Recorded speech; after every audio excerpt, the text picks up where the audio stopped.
Mobile tipper জন্য কে কি dialogue শুনেন ফ্যামিলি থেকে? মোবাইলের ভিতরে ঢুকে যা, ভাত না খাইয়া মোবাইল খা। মোবাইল তোরে প্রতিবন্ধী বানাইছে, মোবাইলের উপর ঠাডা পড়তে পারে না। মরার পরেও মোবাইল দিয়া দিমু, চোখ লাগিয়ে দিয়ে টিপতেই আছে। পানি দিয়ে মোবাইল গিলে খা।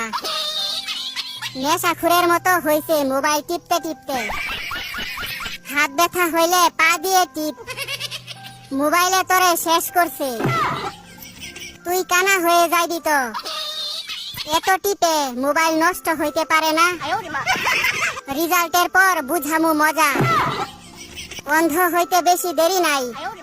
সারাদিন মোবাইলের মধ্যে কি দেখো? আমি বলুম না, আমার শরম করে।